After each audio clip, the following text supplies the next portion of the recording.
बहुत ही बहुत easy, scoring और एक पॉपुलर ऑप्शनल है, बट बहुत सारे एस्पिरेंट इसको मिसअंडरस्टूड करते हैं और समझ नहीं पाते। इसका आंसर इसके सिलेबस के अंदर ही है। तो let me decode this for you so that आप इसको स्मार्टली प्रिपेयर कर पाए from the day one. Start करते हैं पहले टॉपिक से। टॉपिक क्या है? Sociology the discipline. इस तरीके से पेपर में टोटल 10 चैप्टर्स हैं। I try to give the overview of each chapter so that आप इसको होलिस्टिक समझ में आए। डिटेल में नहीं समझेंगे, बट हम trying to give the overall perspective. Meaning को समझते हैं, स्कोप ऑफ सोशियोलॉजी को समझते हैं। मीनिंग का मतलब अगर इसको बाइफरकेट करो टॉपिक को, तो socio means society and logy means to study the society and their human relationship. This is the meaning of sociology. And the scope of sociology, which can be broader described as, या तो आप उसके अंदर family पढ़ते हैं, हम religion पढ़ते हैं, इंस्टीट्यूशंस पढ़ते हैं, क्राइम पढ़ते हैं, तो जितने भी सोसाइटी के पार्ट होते हैं लगभग लगभग सारी चीज़ों को सोशियोलॉजी के अंदर पढ़ते हैं। This is the meaning and the scope of sociology. Topic 2 सब topic sociology versus common sense. अब एग्जाम्पल पे सोचो आप कि लड़कियां बहुत रोती हैं, this is the common sense. अगर आपको कोई लड़की रो रही है तो आप ये सोचो ना, लड़की बहुत रोती है, ये आपका कॉमन सेंस अंडरस्टैंड हुआ है। लेकिन अगर आप सोशियोलॉजिकल पॉइंट ऑफ व्यू से देखोगे तो लड़कियां इसलिए रोती हैं बिकॉज ऑफ उनका बायोलॉजिकल फैक्टर या सोशल वेलबींग। तो सोसाइटी ने ऐसा बनाया है उनको, इसलिए लड़कियां रो रही हैं। अंडरस्टूड। सब topic 3 sociology with the other social sciences, history, political science, anthro, इसको कंपैरिजन करना है। एग्जाम्पल के तौर पे अगर आप सोशियो को रखो और यहाँ पे पॉलिटिकल साइंस को रखो, तो पॉलिटिकल साइंस किस बात की बात करेगा? इलेक्शन की बात करेगा, पावर की बात करेगा। बट सोशियोलॉजी से अगर आप इलेक्शन देखोगे तो इलेक्शन कोई कैंडिडेट कैसे जीत रहा है? Because of money power, because of muscle power, all this thing. तो which are starting the hidden power जो हमें नहीं दिख रहा है, राइट? This is. और हिस्ट्री की बात करो, अगर आप हिस्ट्री बात करो, हिस्ट्री क्या देखता है? पास्ट इवेंट्स को देखता है। बट सोशियोलॉजी कैसे देखेगा हिस्ट्री को? The current event happening, right? तो this is how you separate the sociology with the other subject. Topic 2 इसको देख लेते हैं।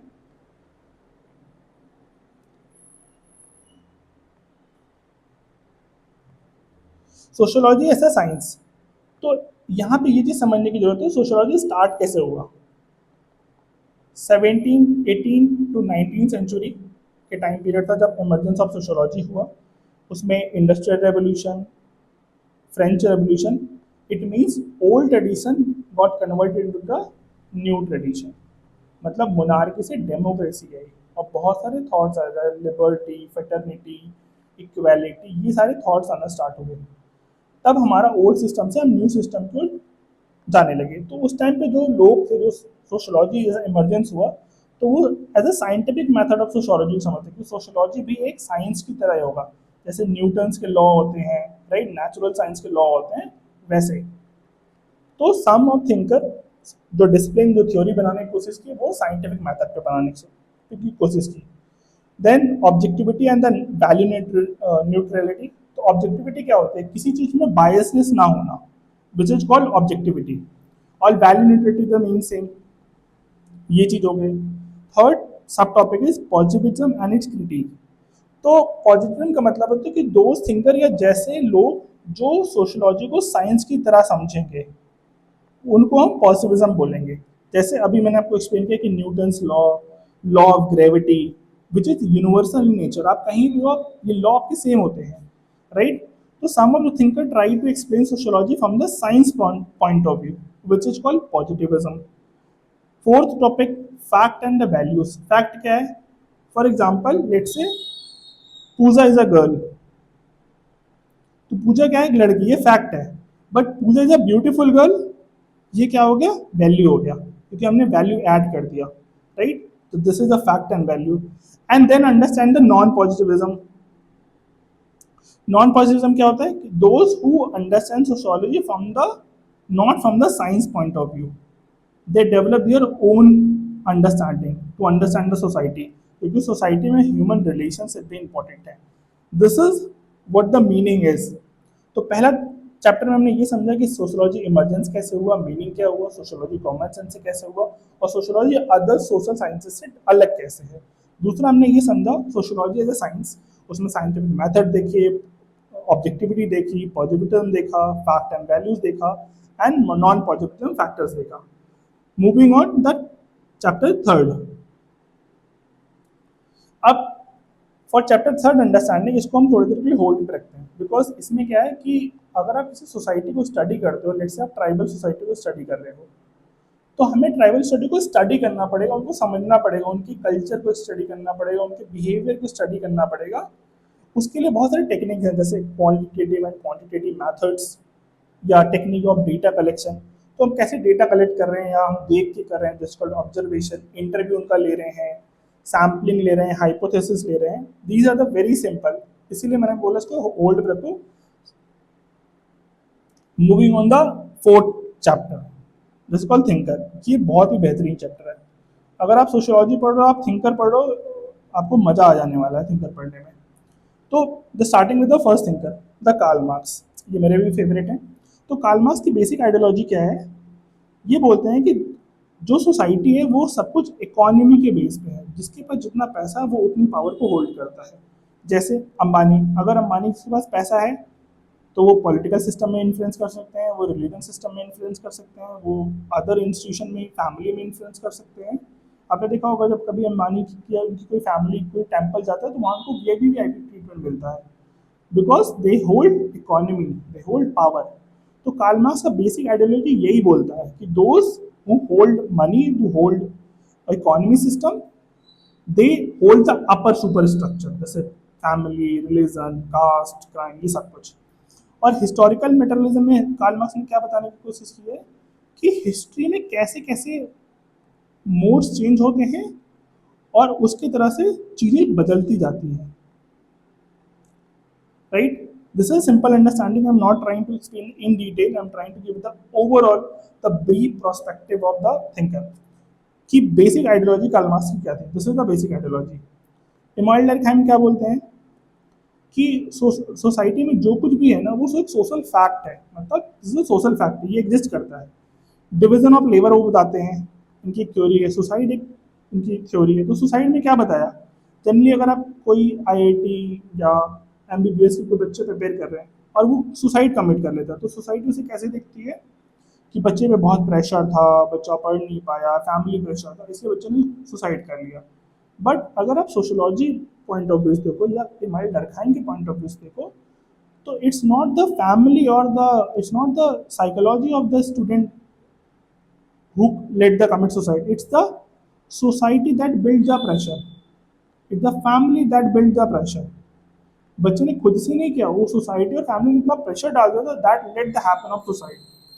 अब आप डिवीजन ऑफ लेबर को देखो, ये कितना ब्यूटीफुली बताते हैं इसको इमानुएल डर्कहाइम। तो डिवीजन ऑफ लेबर में देखो, जैसे मान लो एक कंपनी में सबसे पहले क्या क्या होता है, सीईओ होता है, फिर COO होता है, बहुत सारे मैनेजर्स होते हैं, ठीक है, फिर बहुत सारे जूनियर लेवल के एम्प्लॉय होते हैं। ये क्या है? This is a division of labour, मतलब सबका अपना अपना काम बटा हुआ एक लेबर। फैमिली में अगर आप देखो तो पापा होते हैं पहले, ठीक है, या दादा, फिर पापा, फिर मम्मी, फिर बड़े भैया, फिर सबसे छोटा लड़का होता है। और सबके काम अलग अलग हैं। पापा फैमिली को सपोर्ट करेंगे, मम्मी हाउस होल्ड वर्क करेंगी, भाई कुछ अपना काम करेगा, छोटा अपना काम करेगा। This is how division of labour works. तो एक इंडस्ट्री में भी ये डिवीजन ऑफ लेबर काम करता है। तो this is a universal process कि डिवीजन ऑफ लेबर वर्क करेगा ही करेगा। थर्ड टॉपिक देखते हैं, मार्क्स वेबर। ये बोलते हैं social action, authority and protest and ethics. Authority में जैसे आप you are all preparing for the UPSC examination, उसमें आप आईएएस बनने की कोशिश बनोगे, आईपीएस बनोगे, तो आपके पास एक अथॉरिटी होगी। तो आप जो भी वर्क करेंगे वो एक सोशल एक्शन होगा। जैसे डर्कहाइम क्या बोलते हैं कि सोशल फैक्ट होगा, same goes with the weber, वो बोलते हैं कि सोशल एक्शन होगा। Protestant and ethics is a religious topic. जैसे अगर आप मुस्लिम्स को देखो तो वो जनरली इंटरेस्ट नहीं लेते हैं। तो प्रोटेस्टेंटशिप में यही बात बोलते हैं वेबर कि ऑल दिस हैपनिंग समवेयर और अदर, रिलीजन हमको बहुत हद तक गाइड करता है, राइट? फोर टॉपिक तालकट पासन का देखते हैं, social system and the pattern variables. अब दिस इज प्रॉपर सिस्टम कि कैसे सिस्टम वर्क करता है वो चीज पार्सन बताने की कोशिश करते हैं, समझते हैं इसको। अब तालकट पासन कि सोशल सिस्टम क्या होता है, सॉरी, अब सोशल सिस्टम को देखते हैं, पैटर्न वेरिएबल्स को। तो पैटर्न वेरिएबल्स में क्या बोलते हैं पार्सन कि you have to choose between two, the kind of dilemma is there, आपको हमेशा चूज करना पड़ेगा। एग्जाम्पल देखते हैं इसका, और सोशल सिस्टम देखते हैं। सोशल सिस्टम क्या होता है कि there is a proper system, जैसे सोसाइटी में एक सिस्टम बना हुआ है, यहाँ भी चीजें होंगी, ऐसी चीजें होंगी, ऐसी चीजें होंगी, ऐसी चीजें होंगी, there is a proper system. और पैटर्न वेरिएबल्स को मैंने आपको चूज करना पड़ेगा। तो जैसे एग्जाम्पल को, रिच बहुत हैप्पी होते हैं ऐसा हमको लगता है, but rich also has a mental problem, उनको बहुत सारी टेंशन होती है, स्ट्रेस होती है, ये आप देखते होगे।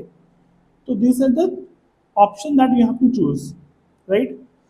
रॉबर्ट के मर्टन क्या बोलते हैं, तो मिडिल रेंज। तो रॉबर्ट के मर्टन कहता है कि जैसे साइंस क्या था कि यूनिवर्सल थ्योरी बनाता है, जैसे न्यूटन्स की थ्योरी है, तो वो यूनिवर्सली एक्सेप्टेड है। तो मर्टन क्या करते हैं कि ना हम बहुत बड़ी थ्योरी बनाएंगे, ना बहुत छोटी थ्योरी बनाएंगे जो किसी एक छोटे ग्रुप में ही एप्लीकेबल हो।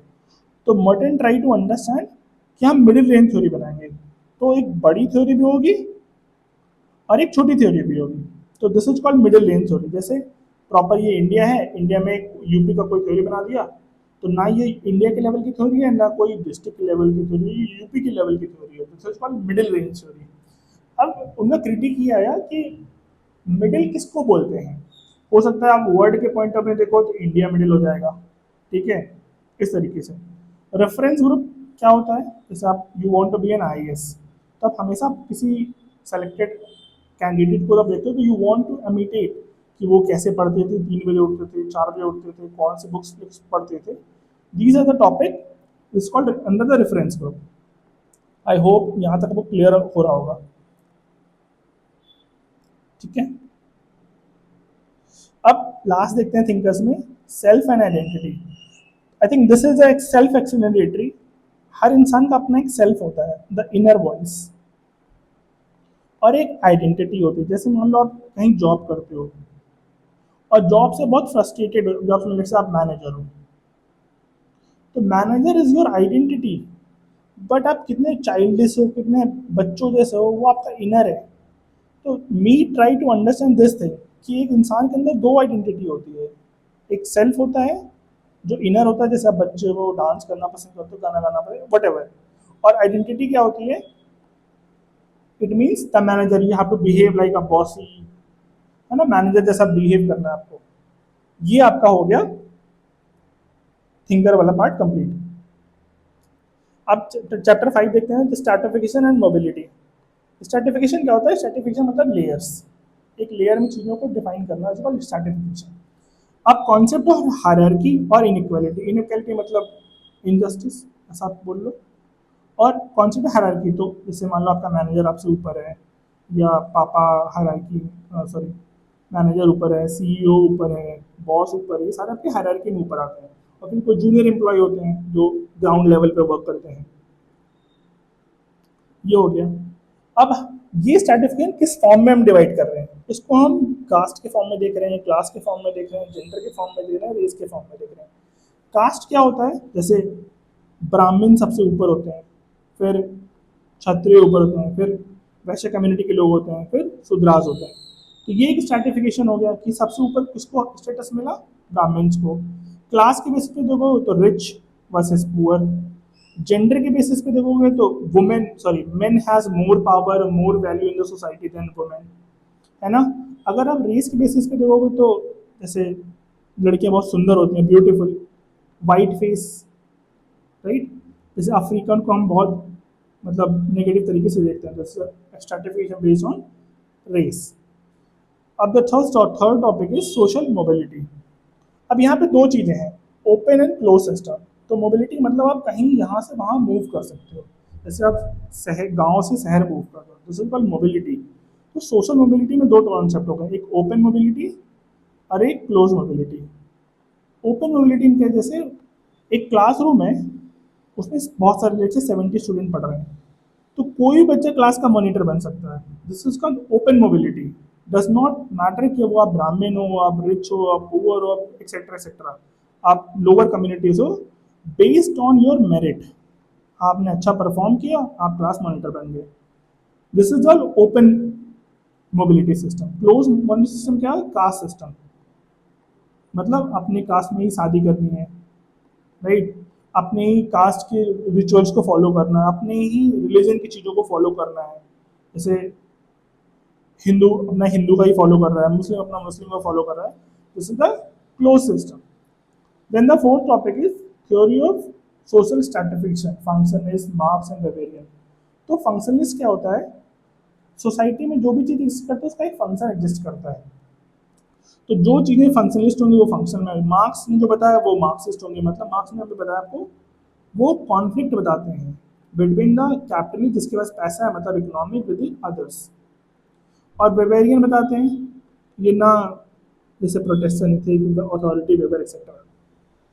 मूविंग ऑन चैप्टर 6, इसमें क्या देखते हैं हम?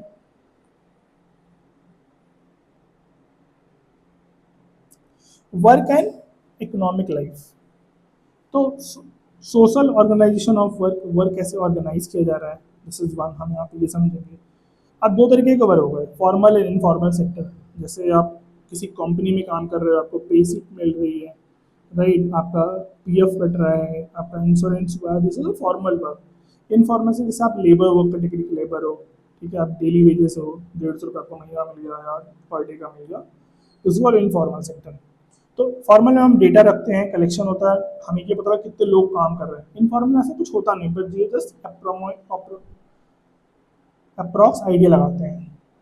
Then the third topic, industrialisation and its impact. तो जैसे जैसे इंडस्ट्रीज बढ़ने लगी तो लोग रूरल से अर्बन मूव करने लगे, मोबिलिटी होने लगी, पे स्लिप बढ़ने लगा, लोगों का सैलरी बढ़ने लगा, राइट, लिविंग स्टैंडर्ड बढ़ गया, ठीक है, एजुकेशन सिस्टम बढ़ गया।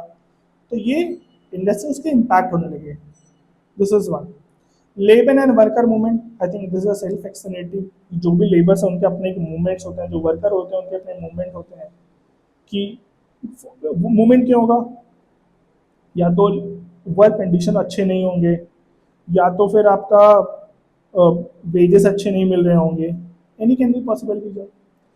Then the last topic of the topic chapter 6 is globalisation and work.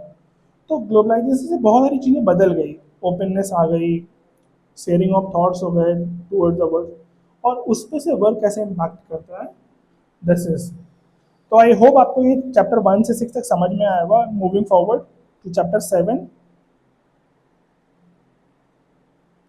अब चैप्टर 7 क्या बात करता है? Politics and society. तो पॉलिटिक्स में आप देखो क्या बात करते हो, आप पावर की बात करते हो, आप अथॉरिटी की बात करते हो, आप लेजिटिमेसी की बात करते हो। इसमें कुछ समझने वाला नहीं है, because I am not taking everything in detail, I am just trying to give the overview. तो पावर में से मोदी जी के पास एक्सट्रीम पावर है, अथॉरिटी, लेजिटिमेसी। अब फॉर्म्स ऑफ पॉलिटिकल सिस्टम, या तो डेमोक्रेसी है तो टोटलिज्म होगा। तो जैसे इंडिया में क्या है? डेमोक्रेसी है। जैसे बहुत सारी कंट्री है यहाँ पे टोटलिज्म है, मोनार्की है, वो आपका other form of political system हो गया। पॉलिटिकल पार्टी जैसे BJP, Congress, Aam Aadmi party, there are certain groups जो गवर्नमेंट पे प्रेशर बनाते हैं, उसका प्रेशर ग्रुप। एलिट्स होते हैं, जैसे you have good amount of money तो आप एलीट में आ जाते हो, स्टैंडर्ड रिच लाइफ आपकी होती है, लिविंग ऑफ स्टैंडर्ड अच्छा होता है, वो आपके एलीट ग्रुप में आते हैं। Citizenship and the civil society और द सोसाइटी, मुझे नहीं लगता इसमें कुछ एक्सप्लेन करने की जरूरत है। Moving to chapter 8, religion in the society. ये बहुत ही प्यारा मतलब चैप्टर है, आपको बहुत मजा आएगा जब इसको डिटेल में आप पढ़ोगे। फिर भी हम trying to give the explanation. तो सोशोलॉजिकल थ्योरी ऑफ रिलीजन, तो डरखाइम, वेबर, मार्क्स ये बोलते हैं कि रिलीजन कैसे इमर्ज हुआ। पहले कोई रिलीजन नहीं था। अगर आपने इंडस वैली सिविलाइजेशन पढ़ा होगा तो वहाँ पे हम बहुत मतलब हम फायर को पूजा करते थे, अग्नि को पूजा करते थे, स्काई की पूजा करते थे। बट आज के फॉर्म में देखो तो हम वी हैव आइडियल वर्कशिप। और वर्कशिप भी हम बहुत फॉर्म में करते हैं, एग्रेसिव फॉर्म में भी करते हैं, न्यूट्रल फॉर्म में भी करते हैं, भगवान की मूर्तियाँ बनाकर। तो रिलीजन चेंज हो। और रिलीजन क्या करता है, it's not only the prayer कि आप जो प्रे कर रहे हो, इससे इतना ही बेनिफिट नहीं होता, it's also the form of gathering. जैसे आप माता का वो कर लो, भंडारा कर लो, या कोई उनका कुछ कर लो, तो वहाँ से एक यूनिटी डेवलप होती है कि सब लोग आएंगे, मिलेंगे, बात करेंगे, तो यूनिटी होगी। मार्क्स क्या बोलते हैं, वहाँ पे सोशल प्रॉब्लम हाइड कर देते हैं। जैसे मान लो बहुत पेन में हो, अब माता के भंडारे में चले गए, तो you are hiding your pain, right. तो दिस इज द थ्योरी, और defined by Durkheim, Weber, Marx. Religion है सोशल चेंज, तो सोसाइटी कैसे चेंज होते हैं विद रिस्पेक्ट टू रिलीजन, ये बताया गया है इसमें। थर्ड टॉपिक में सेकुलराइजेशन, रिलीजियस रिवाइवलिज्म। तो सेकुलरिज्म मीन्स कि India, there are two type of secularism, one is a positive secularism, one is a negative secularism. Positive secularism में क्या है कि we respect every possible religion, जैसे वो हम इंडिया में फॉलो करते हैं।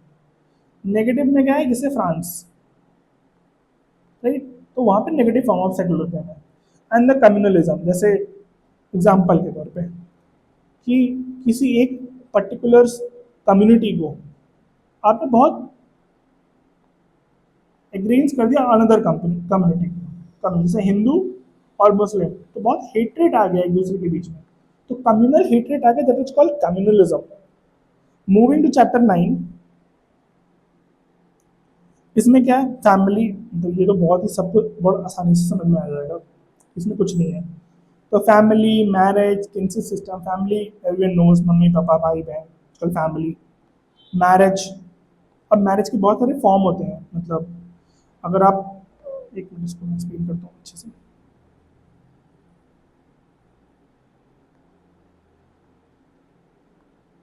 अब मैरिज के देखो कैसे फॉर्म होते हैं।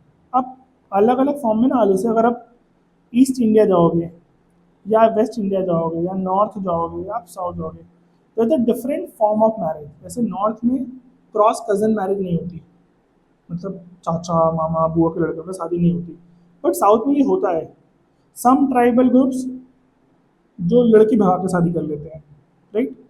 तो देर आर डिफरेंट, तो आप इंडिया के चार डायरेक्शन में देखोगे तो चारों में अलग अलग फॉर्म ऑफ मैरिज आपको पढ़ने को मिलेगा, right. Kinship system, how linear system works. तो आप ये चीज़ देखोगे कि नॉर्थ ईस्टर्न साइड देखो तो मैट्री लीनियर देखोगे, नॉर्थ में देखोगे तो आप पैट्री लीनियर देखते हो। तो types of family, joint family, nuclear family, अभी मैंने आपको बताया मैट्री लीनियर, पैट्री लीनियर, मतलब पापा का नाम लग रहा है तो पैट्री लीनियर, मम्मी का नाम लग रहा है तो मैट्री लीनियर। कैसे change in kinship system change हो रहा है, एजुकेशन, फैमिली, टेक्नोलॉजी, ये सारी चीज़ें। Rule of descent and inheritance, जैसे आपकी प्रॉपर्टी, आपके पापा की प्रॉपर्टी आपको मिल गई, आपकी प्रॉपर्टी आपके बच्चों को मिल जाएगा, तो इनहेरिटेंस कैसे चेंज हो रहा है। It not about the property, value system change होता है, जैसे आपके पापा बिहेव करते हैं वैसे समटाइम आप भी बिहेव करते हो। तो जो वैल्यू आप एक फैमिली से दूसरे फैमिली में, जो ट्रेडिशन, जो रूल्स, जो नॉर्म्स आप शेयर कर रहे हो, वो भी मैटर करता है, राइट। आई होप आपको समझ में आया होगा यहाँ तक। Moving to the last chapter of paper 1, तो social changes and the modernity society, modern society. अच्छा सब्जेक्ट है। कॉन्सेप्ट क्या है, evolution, evolution, progress and modernisation. These are self explanatory topics. Evolution कैसे हो रहा है, प्रोग्रेस कैसे बढ़ रहा है, मॉडर्नाइजेशन कैसे आ रहा है। थ्योरी क्या है कि अगर स्टेट बढ़ रहे हैं तो लीनियर थ्योरी, साइक्लिक बढ़ रहे हैं तो साइक्लिक थ्योरी, कॉन्फ्लिक्ट हो रहा है बिटवीन टू पार्टी तो कॉन्फ्लिक्ट, और functionalist theory, right, simple. Functions में है कि वो थ्योरी है, अगर सोसाइटी में कोई चीज़ का फंक्शन नहीं होगा तो वो एग्जिट कर जाएगी, या उसका वो ग्रो नहीं करेगी, it's called functionalist theory. Conflict theory है कि दो पार्टी में कॉन्फ्लिक्ट है, जो जीतेगा उसी के अंदर। एजेंट ऑफ सोशल चेंज, तो जैसे आप एजुकेशन, जब तक जैसे अगर आप 1980s या 1970s का इंडिया का टाइम देखो, तो वहाँ पे क्या था, एजुकेशन नहीं था, तो लोग बहुत ही इलिटरेट थे, राइट। तो सोशल चेंज, लेकिन आज देखो एजुकेशन बढ़ गया, टेक्नोलॉजी आ गई, तो सोसाइटी चेंज हो गई। पहले लिविंग रिलेशनशिप का कॉन्सेप्ट नहीं था, आज है, ठीक है। टेक्नोलॉजी, स्टेट स्टेट भी वेलफेयर स्कीम्स निकालती हैं, वो भी एक इम्पॉर्टेंट है। डेवलपमेंट एंड डिपेंडेंसी, कैसे आप इम्प्रूव करते हो। Social movement and type of theory. I think social movement में कुछ नहीं है, टाइप्स कितने टाइप के सोशल मूवमेंट होते हैं, थ्योरीज क्या क्या है उसकी। तो दीज आर द टॉपिक जो पेपर 1 में है। If you like this understand this, you want more discussion on paper 2, do let me know in the comment section. I'll able to explain the whole paper two, उसका भी syllabus मैं decode कर दूंगा. Plus if you want me to explain sociology in detail, then do let me know or do comment, right? And follow Crack Code for more. Thank you. Bye bye.